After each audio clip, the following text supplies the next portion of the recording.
L RASM long range anti ship missile. ഇത് നിങ്ങളെല്ലാവരും കേട്ടിരിക്കാൻ സാധ്യതയുള്ളൊരു പേരാണ്. കാരണം ഈ അടുത്ത കാലത്ത് മുഴുവൻ നമ്മുടെ മാധ്യമങ്ങളിൽ നിറഞ്ഞു നിന്നിരുന്ന ഒരു പേരാണ്, അല്ലെങ്കിൽ ഒരു ടെർമിനോളജിയാണ്, ഒരു സംഭവമാണിത്. അതായത് DRDOയുടെ long range anti ship missile. പക്ഷേ ഈ വീഡിയോയിൽ നമ്മൾ സംസാരിക്കാൻ പോകുന്നത് DRDOയുടെ ആ മിസൈലിനെ കുറിച്ചല്ല, ഈ പേരിൻ്റെ യഥാർത്ഥ ഉടമയെക്കുറിച്ചാണ്.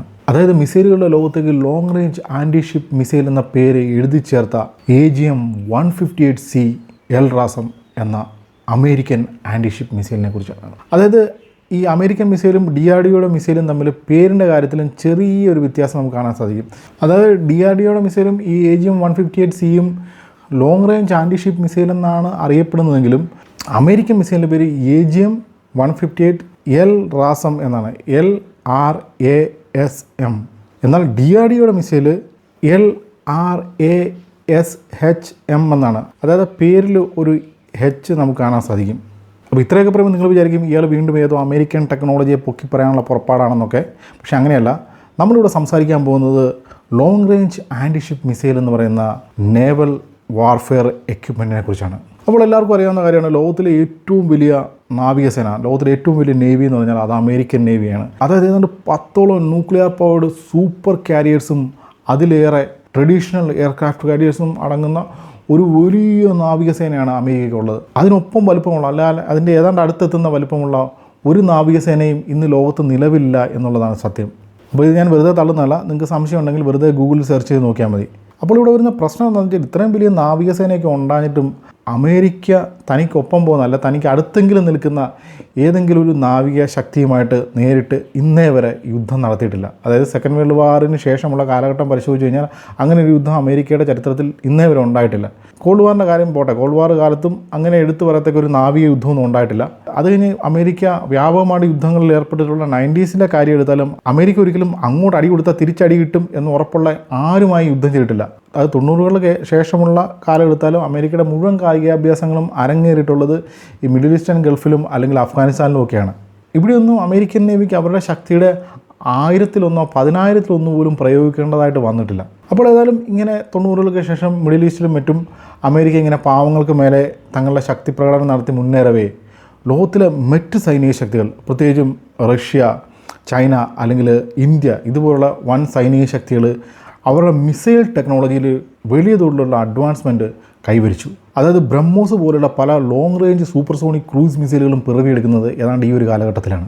അപ്പോൾ ഇത്തരത്തിലുള്ള മിസൈലുകൾക്കൊപ്പം പിടിച്ചു നിൽക്കുന്ന ലോങ് റേഞ്ച് ആൻറ്റി ഷിപ്പ് മിസൈലുകൾ, അപ്പം ക്രൂസ് മിസൈൽ എന്ന് പറഞ്ഞാലും ക്രൂസ് മിസൈലുകൾ നമുക്ക് ആൻറ്റി ഷിപ്പ് മിസൈലുകളായിട്ടോ കൺവേർട്ട് ചെയ്തെടുക്കാമെന്നുള്ള കാര്യം നിങ്ങൾക്ക് അറിയാവുന്നതാണ്. അപ്പോൾ ഞാൻ പറഞ്ഞു വരുന്നത് ഇത്തരം മിസൈലുകൾ, ഇത്തരം ലോങ് റേഞ്ച് സൂപ്പർസോണിക് ക്രൂസ് മിസൈലുകളുമായിട്ട് പിടിച്ചു നിൽക്കുന്ന ആൻറ്റി ഷിപ്പ് മിസൈലുകളോ അല്ലെങ്കിൽ ഇത്തരം മിസൈലുകളെ പ്രതിരോധിക്കാനുള്ള സംവിധാനങ്ങളോ അമേരിക്കയുടെ പക്കൽ, പ്രത്യേകിച്ച് അമേരിക്കൻ നേവിയുടെ പക്കൽ ഇല്ലാതെയായി.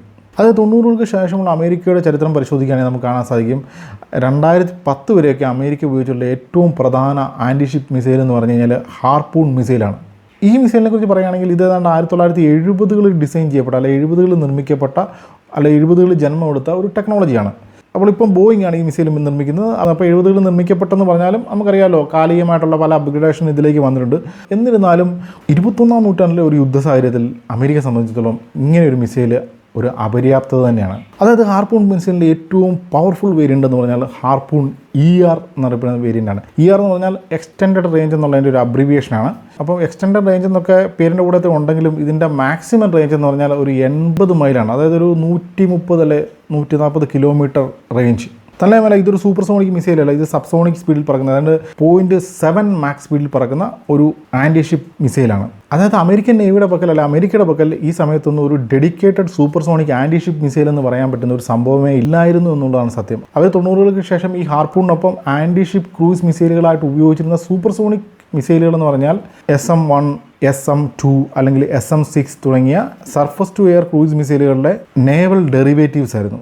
അതായത് ഈ പറഞ്ഞ സൂപ്പർസോണിക് ക്രൂസ് മിസൈലുകളൊക്കെ ആൻറ്റി ഷിപ്പ് മിസൈലുകളായി കൺവേർട്ട് ചെയ്ത് അവർ ഉപയോഗിക്കുകയായിരുന്നു. അപ്പോൾ അത്തരം മിസൈലുകൾക്കുള്ള ഏറ്റവും വലിയ പോരാളിയെ എന്ന് പറഞ്ഞാൽ ഒരു വലിയ വാർഷിപ്പിൻ്റെ, അത്യാവശ്യം വലിപ്പമുള്ള ഒരു എയർക്രാഫ്റ്റ് കാരിയർ പോലൊരു സംഭവത്തിൻ്റെ ഹള്ള് തകർക്കാൻ പര്യാപ്തമായ വാർഹെഡ് ക്യാരി ചെയ്യാൻ ഇവയ്ക്ക് സാധിക്കത്തില്ലായിരുന്നു. പിന്നീട് കോങ്ബർഗ് പെൻഗിൻ എന്ന് പറയുന്ന medium to short range anti ship മിസൈലിനെ അപ്ഗ്രേഡ് ചെയ്ത് NSM, അതായത് നേവൽ സ്ട്രൈക്ക് മിസൈൽ എന്ന പേരിൽ ഉപയോഗിക്കാൻ തുടങ്ങി. ഇത് വളരെ മികച്ച ഒരു ആൻറ്റി ഷിപ്പ് മിസൈലായിരുന്നു. അതായത് 125 കിലോഗ്രാം വാർഹെഡ് എന്ന് പറഞ്ഞാൽ മൾട്ടിപർപ്പസ് ബ്ലാസ്റ്റ് ഫ്രാഗ്മെൻറ്റേഷൻ വാർഹെഡ് ഇതിന് ക്യാരി ചെയ്യാൻ സാധിക്കും. അതുകൊണ്ട് തന്നെ ഈ മിസൈൽ ഉപയോഗിച്ച് വേണമെങ്കിൽ ഒരു വലിയ ഷിപ്പൊക്കെ മുക്കിക്കളയാൻ സാധിക്കുമായിരുന്നു. അപ്പോൾ ഇതൊരു വളരെ മികച്ച മിസൈലാണെന്ന് പറയുന്നത് ഇതിൻ്റെ സ്പീഡ് കൊണ്ടോ അല്ലെങ്കിൽ ഇതിലുപയോഗിച്ച ഈ വാർഹെഡിൻ്റെ പ്രത്യേകത കൊണ്ടോ ഒന്നുമല്ല. ഇതിലുപയോഗിച്ചത് വളരെ മികച്ചൊരു നാവിഗേഷൻ സിസ്റ്റമാണ്. അതായത് ഒരു മിസൈലിനെ, ഒരു ക്രൂയിസ് മിസൈലിനെ ആ മിസൈലാക്കി മാറ്റുന്നത് അതിൻ്റെ നാവിഗേഷൻ സിസ്റ്റം തന്നെയാണ്. അപ്പോൾ ഇതിൻ്റെ നാവിഗേഷൻ സിസ്റ്റത്തിലേക്ക് വരികയാണെങ്കിൽ ഇനർഷ്യൽ നാവിഗേഷൻ സിസ്റ്റത്തിൻ്റെ GPS ബേസ്ഡ് നാവിഗേഷൻ സിസ്റ്റത്തിൻ്റെ ഒരു കോമ്പിനേഷനാണ് ഇതിൻ്റെ ഇനിഷ്യൽ ഫേസിൽ നാവിഗേഷന് വേണ്ടി ഉപയോഗിക്കുന്നത്. പക്ഷേ ഇതിൻ്റെ ടെർമിനൽ ഫേസിലേക്ക് ചെല്ലുമ്പോൾ ഇതിൻ്റെ ഏറ്റവും വലിയ പ്രത്യേകത എന്ന് പറഞ്ഞാൽ ഇതിന് ഷിപ്പുകളെ കണ്ട് തിരിച്ചറിഞ്ഞ് അറ്റാക്ക് ചെയ്യാൻ സാധിക്കും എന്നുള്ളതാണ്. അതായത് ഇതിൻ്റെ ഓൺബോർഡ് നാവിഗേഷൻ സിസ്റ്റത്തിൻ്റെ ഭാഗമായിട്ട് ഒരു ഇൻഫ്രാറെഡ് ക്യാമറ അല്ലെങ്കിൽ ഇമേജിംഗ് IR സീക്കർ എന്ന് പറയുന്ന ഒരു സംഭവമുണ്ട്. അപ്പോൾ ഇതെങ്ങനെയാണ് വർക്ക് ചെയ്യുന്നത് വെച്ചാൽ ഈ മിസൈലിൻ്റെ ഓൺബോർഡ് ഡാറ്റാബേസിൽ ലോകത്തുള്ള എല്ലാ കപ്പലുകളും അല്ലെങ്കിൽ ലോകത്തുള്ള എല്ലാത്തരം കപ്പലുകളെയും സംബന്ധിക്കുന്ന ഇമേജുകളും ഇൻഫർമേഷനും ഉണ്ട്. അപ്പോൾ നമ്മൾ ഈ ഇൻഫ്രാറെഡ് ക്യാമറ അല്ലെങ്കിൽ ഈ IR സീക്കർ അതിന് മുന്നിൽ വരുന്ന കപ്പലുകളിലെല്ലാം തെർമൽ ഇമേജുകൾ പകർത്തും.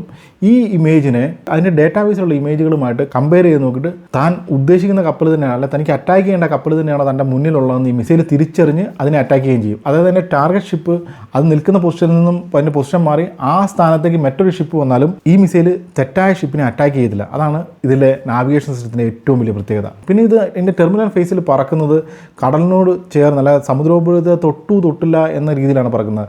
അതുകൊണ്ട് തന്നെ ഇതിനെ എനിമി റഡാറുകൾക്കോ അല്ലെങ്കിൽ കടലിനടിയിൽ നിന്നുള്ള എനിമി സോണാറുകൾക്കോ ഒന്നും പെട്ടെന്ന് ഡിറ്റക്ട് ചെയ്യാൻ സാധിക്കത്തില്ല. അപ്പോൾ ഇത്രയും മികച്ചൊരു നാവിഗേഷൻ സിസ്റ്റവും മറ്റ് സംവിധാനങ്ങളൊക്കെ ഈ മിസൈലിൻ്റെ ഭാഗമായിട്ട് ഉണ്ടായിരുന്നെങ്കിലും ഇതിൻ്റെ ഏറ്റവും വലിയ പോരാളിക എന്ന് പറഞ്ഞു കഴിഞ്ഞാൽ ഇതിൻ്റെ റേഞ്ച് തന്നെയായിരുന്നു. അതായത് 155 കിലോമീറ്റർ ആയിരുന്നു ഇതിൻ്റെ മാക്സിമം റേഞ്ച്. അപ്പോൾ മറുവശത്ത് നോക്കണം, മറുവശത്ത് ഇന്ത്യൻ മിസൈലുകളുണ്ട്, റഷ്യൻ മിസൈലുകളുണ്ട്, ചൈനീസ് മിസൈലുണ്ട്. ഇവരുടെയൊക്കെ റേഞ്ച് എന്ന് പറഞ്ഞാൽ വളരെ വലിയ റേഞ്ചാണ്. ഉദാഹരണം പറയുകയാണെങ്കിൽ നമ്മുടെ ബ്രഹ്മോസിൻ്റെ കാര്യം തന്നെ എടുക്കാം. ബ്രഹ്മോസ് ഒരു സൂപ്പർസോണിക് ക്രൂയിസ് മിസൈലാണ്. ഇതിൻ്റെ മാക്സിമം റേഞ്ച് എന്ന് പറഞ്ഞാൽ 300 കിലോമീറ്ററാണ്. അതുപോലെ തന്നെ റഷ്യയുടെ P800 onyx ramjet missile 2.5 max സ്പീഡിൽ പറക്കുന്ന ഈ മിസൈലിന് ഏതാണ്ട് 600 കിലോമീറ്റർ റേഞ്ചിൽ നേവൽ ടാർഗറ്റുകളെ ഹിറ്റ് ചെയ്യാൻ സാധിക്കും. അതുപോലെ തന്നെ ചൈനയുടെ U-12 എന്ന് പറയുന്ന ക്രൂസ് മിസൈലുണ്ട്. ഇതിനും ഏതാണ്ട് 350 കിലോമീറ്റർ റേഞ്ചിൽ നേവൽ ടാർഗറ്റുകൾ ഹിറ്റ് ചെയ്യാൻ സാധിക്കും. ഇതിനെല്ലാം പുറമെ റഷ്യയുടെ പക്കൽ മാക് 8 സ്പീഡിൽ പറക്കുന്ന 3M22 സിർക്കോൺ എന്ന് പറയുന്ന ഒരു ആൻറ്റി ഷിപ്പ് മിസൈലുണ്ട്. അപ്പോൾ ഈ പറഞ്ഞ മിസൈലുകളെല്ലാം തന്നെ റേഞ്ചിൻ്റെ കാര്യത്തിൽ അമേരിക്കൻ മിസൈലുകളെക്കാളും വളരെ മുന്നിലാണ്.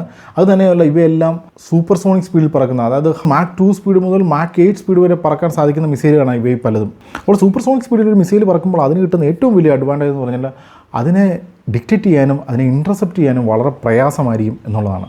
അപ്പോൾ അതിൻ്റെ 2005 ആയപ്പോൾ ഒരു ലോങ് റേഞ്ച് ആൻറ്റി ഷിപ്പ് മിസൈലിൻ്റെ അഭാവം അമേരിക്കൻ നേവിയെ പിടിച്ചു കുലുക്കാൻ തുടങ്ങി. എത്രയും വേഗം ഒരു long range anti ship missile നിർമ്മിച്ചേ പറ്റൂ എന്നൊരവസ്ഥയിലായി അവർ. അപ്പോൾ നമുക്കറിയാം, ഒരു ജനാധിപത്യ രാജ്യത്ത്, പ്രത്യേകിച്ചും ജനങ്ങളിൽ നിന്നും ടാക്സ് കളക്ട് ചെയ്ത് മുന്നോട്ട് പോകുന്ന ഒരു ജനാധിപത്യ രാജ്യത്തിൽ ഇത്തരത്തിലുള്ള എന്ത് ആയുധം ഡെവലപ്പ് ചെയ്താലും, ഇത്തരത്തിലുള്ള എന്ത് ടെക്നോളജി ഡെവലപ്പ് ചെയ്താലും ആ രാജ്യം അവിടുത്തെ ജനങ്ങളോട് ആൻസറബിൾ ആയിരിക്കും. അതായത് ഒരുപാട് പ്രശ്നങ്ങളുണ്ടെങ്കിലും അമേരിക്ക എന്ന് പറഞ്ഞാൽ ജനാധിപത്യത്തിൻ്റെ അങ്ങേയറ്റമാണ്. അതായത് ഗവൺമെൻറ് എന്തെങ്കിലും തോന്നിയാസം കാണിച്ചു കഴിഞ്ഞാൽ അത് ചോദിക്കാനും പറയാനൊക്കെ അവിടെ ആളുണ്ടാകും എന്നതാണ് ഞാൻ പറയാൻ ഉദ്ദേശിച്ചത്. അപ്പോൾ അങ്ങനെ ഒരു അവസ്ഥയിൽ ഇത്തരത്തിലൊരു ഡിഫൻസ് പ്രോജക്റ്റ് നടപ്പിലാക്കുമ്പോൾ അതിന് വരുന്ന ഏറ്റവും വലിയ പോരാളിക എന്ന് പറഞ്ഞാൽ ഈ ഡിഫൻസ് പ്രോജക്റ്റ് അപ്രൂവലെല്ലാം ലഭിച്ച് ഈ പേപ്പർ വർക്കിൽ നിന്ന് പുറത്തിറങ്ങി അതിൻ്റെ യഥാർത്ഥ രൂപത്തിലേക്ക് വരണമെങ്കിൽ തന്നെ ഏതാണ്ട് 10 വർഷത്തിലധികം എടുക്കും. അതായത് ഞാൻ പറഞ്ഞ ഇതിൻ്റെ ഡെവലപ്മെൻറ്റ് കാര്യത്തിനെ കുറിച്ചല്ല, ഇതിന് ഗവൺമെൻറ്റിൻ്റെ പക്കൽ നിന്ന്, ഗവൺമെൻറ്റിൻ്റെ സൈഡിൽ നിന്ന് ഒരു അംഗീകാരം കിട്ടണമെങ്കിൽ തന്നെ ഏകദേശം 10 വർഷത്തിലധികം എടുക്കും എന്നുള്ളതാണ്. അതായത് നമ്മൾ ഇതിനു മുമ്പ് ചെയ്ത പല എയർക്രാഫ്റ്റുകളിലെയും അല്ല അതുപോലുള്ള ആയുധങ്ങളിലൊക്കെ വീഡിയോ നിങ്ങൾ പരിശോധിച്ച് നോക്കിയാൽ നിങ്ങൾക്ക് കാണാൻ സാധിക്കും. അതിലെല്ലാം നമ്മൾ എടുത്തു പറയുന്നുണ്ട്. അതായത് 70കളിലൊക്കെ തുടങ്ങിയ പ്രോജക്റ്റുകൾ പിന്നീട് യാഥാർത്ഥ്യമായി ഒരു യഥാർത്ഥ എയർക്രാഫ്റ്റായി മാറുന്നത് ചിലപ്പോൾ 2000ൻ്റെ തുടക്കത്തിലൊക്കെ ആയിരിക്കും. അതുകൊണ്ട് തന്നെ അമേരിക്കൻ നേവി അവരുടെ ബഡ്ജറ്റ് സ്പെൻഡിങ് കപ്പാസിറ്റി ഉപയോഗിച്ച് ഇങ്ങനൊരു പ്രോജക്റ്റ് നടപ്പിലാക്കാൻ ഇറങ്ങിക്കഴിഞ്ഞാൽ അത് യാഥാർത്ഥ്യമാണെങ്കിൽ ഒരുപാട് വർഷങ്ങളെടുക്കും. അതുകൊണ്ട് തന്നെ അമേരിക്ക അല്ലെങ്കിൽ അമേരിക്കൻ ഗവൺമെൻറ് ഈ പദ്ധതി ഏൽപ്പിച്ചത് അമേരിക്കൻ നേവിയല്ല, ഡാർപ്പയാണ്. ഡെബറയല്ല, DARPA, defence advance research project agency. അപ്പോൾ ഈ ഡാർപ്പയുടെ ജോലി എന്താണെന്ന് ചോദിച്ചാൽ അമേരിക്കയിലെമ്പാടും അല്ലെങ്കിൽ ലോകമെമ്പാടും ഉരുത്തിരിഞ്ഞു വരുന്ന പുതിയ ടെക്നോളജികൾ, പുതിയ എമർജിങ് ടെക്നോളജികളെ ഡിഫൻസിലേക്ക് ഇൻ്റഗ്രേറ്റ് ചെയ്യുക എന്നുള്ളതാണ്. അതിനുവേണ്ടി സ്ഥാപിച്ചൊരു ഏജൻസിയാണ്, ഒരു സ്ഥാപനമാണ് നമ്മുടെ ഡാർപ്പ. അപ്പോൾ ഈ ഡാർപ്പയുടെ പ്രവർത്തന ഫലമായി ചെറുതും വലുതുമായ ഒരുപാട് ടെക്നോളജികൾ ഡിഫൻസ് രംഗത്തേക്ക് ഇൻ്റഗ്രേറ്റ് ചെയ്യപ്പെട്ടിട്ടുണ്ട്. അത് നമ്മൾ ഒറ്റ കേൾവിൽ ഭ്രാന്താണെന്ന് വിചാരിക്കുന്നത്, അല്ലെങ്കിൽ ഒറ്റ നോട്ടത്തിൽ ഒരിക്കലും നടപ്പിലാകില്ല എന്ന് വിചാരിക്കുന്ന പല കാര്യങ്ങളെയും, പല ടെക്നോളജികളെയും ഡാർപ്പ ഡിഫൻസ് ടെക്നോളജിയായി മിലിറ്ററി ടെക്നോളജി ആയിട്ട് മാറ്റിയിട്ടുണ്ട്. ഈ പറഞ്ഞ മിലിറ്ററി ടെക്നോളജികൾ പലതും പിന്നീട് സിവിലിയൻ ടെക്നോളജികളായി മാറിയിട്ടുണ്ട്. അതായത് നമ്മൾ ഇന്ന് നിത്യജീവിതം ഉപയോഗിക്കുന്ന പല ടെക്നോളജി, നമ്മളെ നിത്യജീവിതം ആയാസരഹിതമാക്കി മാറ്റാൻ സഹായിക്കുന്ന പല ടെക്നോളജികളും ഡാപ്ര മിലിറ്ററിയിലേക്ക് ഇൻ്റഗ്രേറ്റ് ചെയ്ത, അമേരിക്കൻ മിലിറ്ററിയിലേക്ക് ഇൻ്റഗ്രേറ്റ് ചെയ്ത പല ടെക്നോളജികളുമാണ്. അതിൽ ഏറ്റവും വലിയ ഉദാഹരണമാണ് GPS. ഇപ്പോൾ ഡിഫൻസ് ടെക്നോളജിയുടെ കാര്യത്തിൽ മാത്രമല്ല, ഈ കോവിഡ് സമയത്ത് പല പ്രവർത്തനങ്ങൾ നോക്കി കഴിഞ്ഞാൽ കോവിഡ് സമയത്ത് ഈ വാക്സിൻ ഡെവലപ്മെൻറ്റിലും ഒക്കെ ഡാർപ്പയുടെ ഇൻവോൾവ്മെൻറ്റ് നമുക്ക് കാണാൻ സാധിക്കും. അപ്പോൾ മറ്റുള്ള അമേരിക്കൻ ഡിഫൻസ് ഏജൻസികളിൽ നിന്ന് ഡാർപ്പയ്ക്കുള്ള ഏറ്റവും വലിയ അഡ്വാൻറ്റേജ്, ഡാർപ്പയ്ക്കുള്ള പ്രത്യേകത എന്താണെന്ന് ചോദിച്ചു കഴിഞ്ഞാൽ, ഗവൺമെൻറ്റിൻ്റെ നൂലാമാലകളെ അതിജീവിച്ചുകൊണ്ട് ഡാർപ്പയ്ക്ക് ഫണ്ട് സ്പെൻഡ് ചെയ്യാനുള്ള സ്വാതന്ത്ര്യം ഉണ്ട് എന്നതാണ്. ഇതിന് പ്രകാരം ഒരു ഡിഫൻസ് പ്രോജക്റ്റിൻ്റെ, അതായത് long range anti ship missile എന്ന പേരിൽ ഒരു ഡിഫൻസ് പ്രോജക്റ്റിൻ്റെ ഔട്ട്ലൈൻ ഡാർപ്പ തയ്യാറാക്കുന്നു. അതിലേക്ക് പ്രപ്പോസലുകൾ ക്ഷണിക്കുന്നു. അങ്ങനെ ഏതാണ്ട് 9ഓളം പ്രപ്പോസലുകളാണ് പല ഡിഫൻസ് കോൺട്രാക്ടറിനും പല ഡിഫൻസ് കമ്പനികളിൽ നിന്നും ഡാർപ്പയ്ക്ക് ലഭിക്കുന്നത്. ഒടുവിൽ ഇതിൻ്റെ പ്രധാന കോൺട്രാക്റ്റായിട്ട് അല്ലെങ്കിൽ പ്രധാന കോൺട്രാക്ട് അവാർഡ് ചെയ്യപ്പെടുന്നത് ലോക്ക്ഹീഡ് മാർട്ടിനാണ്. അപ്പോൾ ലോക്ക്ഹീഡ് മാർട്ടിൻ്റെ എഞ്ചിനീയേഴ്സ് ഒരു സിംഗിൾ ഡിസൈൻ കൺസെപ്റ്റ് ഉപയോഗിച്ച് മുന്നോട്ട് പോവുകയായിരുന്നില്ല, മൾട്ടിപ്പിൾ ഡിസൈൻ കൺസെപ്റ്റിൽ പാരലായിട്ട് വർക്ക് ചെയ്യാൻ തുടങ്ങി. ഒടുവിൽ ഇത് പ്രോട്ടോടൈപ്പ് സ്റ്റേജിൽ എത്തിയപ്പോഴത്തേന് 2 ഡിസൈൻ കൺസെപ്റ്റ്, അതായത് 2 പ്രോട്ടോടൈപ്പുകളിലേക്ക് ഇത് ചുരുങ്ങി. അതായത് ഒന്ന് എൽറാസം A, ഇതൊരു subsonic long range anti-ship cruise മിസൈലാണ്. അപ്പോൾ ഇവിടെ അവർ ചെയ്യാൻ ഉദ്ദേശിച്ചത് എന്താണെന്ന് വെച്ചാൽ, എക്സ്ട്രീംലി സ്റ്റെൽത്തി ആയിട്ടുള്ള ഒരു ക്രൂസ് മിസൈലിൻ്റെ എയർ ഫ്രെയിം ഉപയോഗിച്ചുകൊണ്ട് ഒരു ലോങ് റേഞ്ച് ആൻറ്റിഷിപ്പ് മിസൈൽ നിർമ്മിക്കുക എന്നുള്ളതാണ്.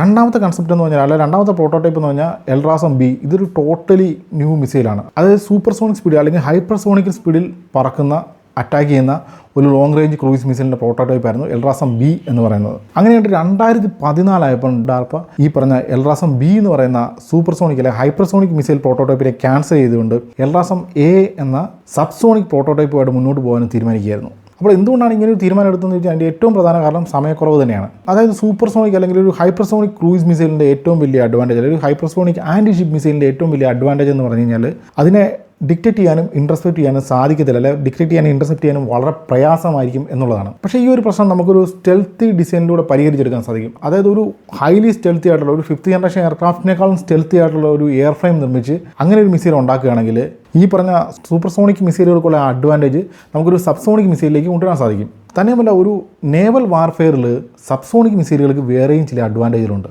അതായത് നമുക്കറിയാം, എയർ ടു എയർ അറ്റാക്ക് നടത്തുന്ന പോലെയോ അല്ലെങ്കിൽ സർഫസ് ടു എയർ അറ്റാക്ക് നടത്തുന്ന പോലെയോ അല്ലെങ്കിൽ എയർ ടു സർഫസ് അറ്റാക്ക് നടത്തുന്ന പോലെയോ അല്ല നേവൽ അറ്റാക്ക് എന്ന് പറഞ്ഞു കഴിഞ്ഞാൽ. അതായത് ആകാശത്തെ അപേക്ഷിച്ച് ഒരു കടൽപ്പരപ്പ് എന്ന് പറഞ്ഞാൽ അത് കുറച്ചുകൂടെ ക്രൗഡഡാണ്, തിരക്കുള്ളതാണ്. തിരക്കെന്ന് പറഞ്ഞാൽ ഒരു കപ്പൽ ചാലിലൂടെ പോകുന്നത് ഒരു നേവൽ ഷിപ്പ് മാത്രമായിരിക്കത്തില്ല, ഒരുപാട് തരത്തിലുള്ള കപ്പലുകൾ ഒരേ സമയം സഞ്ചരിക്കുന്നുണ്ടായിരിക്കും. കപ്പലുകൾ എന്ന് പറഞ്ഞാൽ വിമാനങ്ങൾ പോലെയല്ല, ഇത് ഭീമാകാരം യാനങ്ങളാണ്. വിമാനങ്ങളെക്കാളും കുറഞ്ഞ സ്പീഡിലാണ് ഇവ മൂവ് ചെയ്യുന്നത്. തന്നെ ഒരു നേവൽ ഷിപ്പ് അല്ലെങ്കിൽ ഒരു എയർക്രാഫ്റ്റ് കാരിയർ സമുദ്രതലത്തിലൂടെ നീങ്ങുന്നത് ഒറ്റയ്ക്കായിരിക്കത്തില്ല, ഒരു വലിയ ഫ്ലീറ്റിൻ്റെ അകമ്പടിയോടുകൂടിയായിരിക്കും. അവിടേക്ക് നമ്മൾ അറ്റാക്ക് ചെയ്യുമ്പോഴത്തേക്കിന് ഒരു സൂപ്പർസോണിക് മിസൈലിനേക്കാളും മെനൂവർ ചെയ്യാൻ എളുപ്പം സബ്സോണിക് മിസൈലുകളാണ്.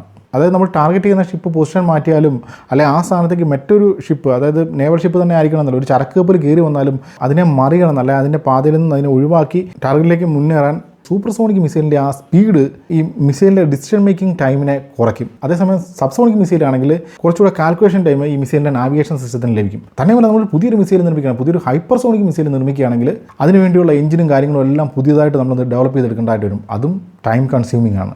ഇതുകൊണ്ടാണ് ഡാപ്ര അല്ലെങ്കിൽ അമേരിക്ക ഈ പറയുന്ന hypersonic long range cruise missile എന്നുള്ള കൺസെപ്റ്റ് ഒഴിവാക്കിക്കൊണ്ട് ഒരു subsonic long range cruise missile എന്നുള്ള കൺസെപ്റ്റ് അഡോപ്റ്റ് ചെയ്തത്. അങ്ങനെ 2014 എൽറാസം A എന്ന് പറയുന്ന പ്രോട്ടോടൈപ്പിനെ അമേരിക്ക അവരുടെ പുതിയ ലോങ് റേഞ്ച് ആൻറ്റിഷിപ്പ് ക്രൂയിസ് മിസൈലായിട്ട് തിരഞ്ഞെടുത്തു. അപ്പോൾ ഇത് സംഭവം എന്താണെന്ന് ചോദിച്ചു കഴിഞ്ഞാൽ, ലോക്ക്ഹീഡ് മാർട്ടിൻ്റെ AGM-158B ജാസാം ER. അപ്പോൾ ഈ ജാസാം എന്ന് പറഞ്ഞാൽ joint air to surface stand off missile എന്നതിൻ്റെ ഷോർട്ട് ഫോമാണ്. ഈ മിസൈലിനെ അടിസ്ഥാനമാക്കി നിർമ്മിച്ച ഒരു ലോങ് റേഞ്ച് ആൻറ്റിഷിപ്പ് മിസൈലാണ് നമ്മുടെ AGM-158C എൽറാസം. അപ്പോൾ ഈ AGM-158B ജാസാം എന്ന് പറഞ്ഞ ഈ മിസൈലിൻ്റെ ഏറ്റവും വലിയ പ്രത്യേകത എന്ന് പറഞ്ഞാൽ അതിൻ്റെ എയർ ഫ്രെയിം എക്സ്ട്രീംലി സ്റ്റെൽത്തി ആണെന്നുള്ളതാണ്. ഇതേ എയർ ഫ്രെയിം ഉപയോഗിച്ചാണ് നമ്മുടെ പുതിയ മിസൈൽ അല്ലെങ്കിൽ ഈ എൽറാസം നിർമ്മിക്കപ്പെടുന്നത്. സ്വാഭാവികമായിട്ടും ഇതും എക്സ്ട്രീംലി സ്റ്റെൽത്തി ആയിട്ടുള്ളൊരു മിസൈലാണ്. ഏതാണ്ട് 1250 കിലോഗ്രാമാണ് ഇതിൻ്റെ ഭാരം. അതിൽ 450 കിലോഗ്രാം 1000 പൗണ്ട് വാർഹെഡ് ഇതിന് വഹിക്കാൻ സാധിക്കും. വാർഹെഡ് എന്ന് പറഞ്ഞു കഴിഞ്ഞാൽ ഈ പറഞ്ഞ രീതിയിലുള്ള ബ്ലാസ്റ്റ് ഫ്രാഗ്മെൻറ്റേഷൻ പെനിട്രേഷൻ വാർഹെഡാണ്. അതായത് WDV-42 അല്ലെങ്കിൽ BHE blast fragmentation penetration warhead, ഇതാണ് ഈ മിസൈലിൻ്റെ വാർഹെഡ്. അപ്പോൾ ഈ 450 കിലോഗ്രാം വാർഹെഡ് എന്ന് പറഞ്ഞാൽ ഒരു വലിയ ഷിപ്പിനെ അതിൻ്റെ ഹള്ള് തകർത്ത് മുക്കിക്കളയാൻ ഇത് പര്യാപ്തമാണ്. പ്രൊപ്പൽഷൻ സിസ്റ്റമാണ് ഈ മിസൈൽ ഉപയോഗിക്കുന്ന ഒരു ടർബോഫാൻ ജെറ്റ് എഞ്ചിനാണ്. അത് വില്യംസിൻ്റെ F107 എന്ന് പറയുന്ന ടർബോഫാൻ എഞ്ചിൻ. അപ്പോൾ നമ്മൾ ഓൾറെഡി പറഞ്ഞു, ഒരു മിസൈലിനെ, ഒരു ആൻറ്റി ഷിപ്പ് മിസൈലിനെ മികച്ചതാക്കി മാറ്റുന്നത് അതിലുള്ള പ്രൊപ്പൽഷൻ സിസ്റ്റമോ അതിൻ്റെ വാർഹെഡോ ഒന്നുമല്ല, അതിൻ്റെ നാവിഗേഷൻ സിസ്റ്റമാണ്. ഇതിലുപയോഗിച്ചത് എക്സ്ട്രീംലി സൊഫിസ്റ്റിക്കേറ്റഡ് ആയിട്ടുള്ള ഒരു നാവിഗേഷൻ സിസ്റ്റമാണ്. അതായത് ഇതിൻ്റെ ഏവിയോണിക്സിനെ കുറിച്ച് പറയുകയാണെങ്കിൽ നമ്മൾ നേരത്തെ പറഞ്ഞ പല മിസൈലുകളും NSM ഉൾപ്പെടെയുള്ള പല മിസൈലുകളിലും അമേരിക്ക ഉപയോഗിച്ച ആ ഓട്ടോണമസ് ടാർഗറ്റിംഗ് സിസ്റ്റം അതിൻ്റെ പരിപൂർണ്ണതയിലെത്തുന്ന ഈ പറഞ്ഞ AGM-158C LRASM മിസൈലിലാണ്. അപ്പം ഈ മിസൈലിനെ കുറിച്ച് പറയുകയാണെങ്കിൽ ഇപ്പം ഇത് എയർ ലോഞ്ചിങ് പ്ലാറ്റ്ഫോമുകളിൽ നിന്നാണ് ഇത് ഉപയോഗപ്പെടുന്നത്. അതായത് വിമാനങ്ങളിൽ നിന്നും ഫയർ ചെയ്യാവുന്ന രീതിയിലാണ് ഈ മിസൈലുകൾ ഇപ്പോൾ ഉള്ളത്. പക്ഷേ ഇതിൻ്റെ ഷിപ്പ് ലോഞ്ചിങ് വേരിയൻറ്റുകളുണ്ട്, പക്ഷേ അതിൽ പലതും ഡെവലപ്പിംഗ് സ്റ്റേജിലാണ്. അപ്പോൾ ഇതിൻ്റെ ലോഞ്ചിങ് പ്ലാറ്റ്ഫോമായിട്ട് പ്രധാനമായും ഉപയോഗിക്കുന്നത് B-1 Lancer, F-15E strike eagle, അല്ലെങ്കിൽ F-15EX eagle 2, F-18 super Hornet, പിന്നെ നമ്മുടെ F-35 ലൈറ്റനിങ് 2 നിന്ന് ഉപയോഗിക്കാൻ സാധിക്കും. പ്രത്യേകിച്ച് നേവൽ ഫൈറ്ററുകളിൽ നിന്നും അതുപോലെ ബോംബർ വിമാനങ്ങളിൽ നിന്നുമാണ് ഇത് ഉപയോഗിക്കുന്നത്. അപ്പം ബോംബർ വിമാനം എന്ന് പറഞ്ഞാൽ ഇപ്പോൾ ഈ B-1 ലാൻസറാണ് ഇപ്പോൾ ഇത് ക്യാരി ചെയ്യാൻ പറ്റുന്ന ഒരു ബോംബർ. ഒരുപക്ഷെ ഭാവിയിൽ B-52 പോലുള്ള ബോംബറുകളിലേക്കും ഇത് വന്നേക്കാം. ഇനി ഇതിൻ്റെ നാവിഗേഷൻ സിസ്റ്റത്തിലേക്ക് വന്നു കഴിഞ്ഞാൽ നമ്മൾ പറഞ്ഞു ഇതൊരു ഹൈലി സ്റ്റെൽത്തി ആയിട്ടുള്ള എയർ ഫ്രെയിമാണ് ഇതിനുള്ളത്. ഹൈലി സ്റ്റെൽത്തി എന്ന് പറഞ്ഞാൽ ഏതാണ്ട് 5th ജനറേഷൻ എയർക്രാഫ്റ്റുകളെക്കാളും പല മടങ്ങ് സ്റ്റെൽത്തിയർ ആയിട്ടുള്ള എയർ ഫ്രെയിമാണ് ഈ മിസൈലിനുള്ളത്. അതുകൊണ്ട് തന്നെ ഇതിനെ പെട്ടെന്നൊന്നും റഡാറുകളോ അതുപോലുള്ള കാര്യങ്ങൾ ഉപയോഗിച്ച് ഡിറ്റക്ട് ചെയ്യുക സാധ്യമല്ല. അപ്പോൾ നമ്മൾ ഓൾറെഡി പറഞ്ഞു ഇതിൻ്റെ പ്രധാന ലോഞ്ചിങ് പ്ലാറ്റ്ഫോമായിട്ട് ഇപ്പോൾ ഉപയോഗിക്കപ്പെടുന്നത് എയർക്രാഫ്റ്റുകളാണ്. അപ്പോൾ എയർക്രാഫ്റ്റുകളിൽ നിന്ന് ലോഞ്ച് ചെയ്യുമ്പോഴത്തേന് ഇതിൻ്റെ ആദ്യ ഫേസ്, ഇനിഷ്യൽ ഫേസിൽ, അതായത് ടാർഗറ്റിന് അടുത്ത് എത്തുന്നിടം വരെ ഇത് ട്രാവൽ ചെയ്യുന്നത് ഹൈ ഓൾട്ടിറ്റ്യൂഡിലായിരിക്കും. അങ്ങനെ ഹൈ ഓൾട്ടിറ്റ്യൂഡിൽ ട്രാവൽ ചെയ്യുന്നത് എന്തെന്ന് വെച്ചാൽ ഇതിൻ്റെ ഫ്യൂവൽ എഫിഷ്യൻസി വർദ്ധിപ്പിക്കാൻ വേണ്ടിയാണ്. അത് നമുക്കറിയാം, ഹൈ ഓൾട്ടിറ്റ്യൂഡിൽ എയറിൻ്റെ റെസിസ്റ്റൻസ് വളരെ കുറവായിരിക്കും. അവിടെ ഇതിന് മികച്ച സ്പീഡിൽ വളരെ കുറച്ച് ഫ്യൂവൽ ഉപയോഗിച്ച് ട്രാവൽ ചെയ്യാൻ സാധിക്കും. തുടർന്ന് ഇത് ടാർഗറ്റിംഗ് ഏരിയയിലേക്ക് അപ്രോച്ച് ചെയ്യുമ്പോഴത്തേന് ഇതിൻ്റെ ലോ ഓൾട്ടിറ്റ്യൂഡ് ഫ്ലൈറ്റ് ആരംഭിക്കും. ലോ ഓൾട്ടിറ്റ്യൂഡ് ഫ്ലൈറ്റ് എന്ന് പറഞ്ഞാൽ നമ്മൾ പറഞ്ഞല്ലോ സീ സ്കിമ്മിംഗ് മോഡിലായിരിക്കും ലോ ഓൾട്ടിറ്റ്യൂഡ് ഫ്ലൈറ്റ് നടത്തുന്നത്. അതായത് സമുദ്രോപരിതലത്തിനെ തൊട്ടില്ല എന്ന രീതിയിൽ ആണ് പറന്ന് മുന്നേറുന്നത്.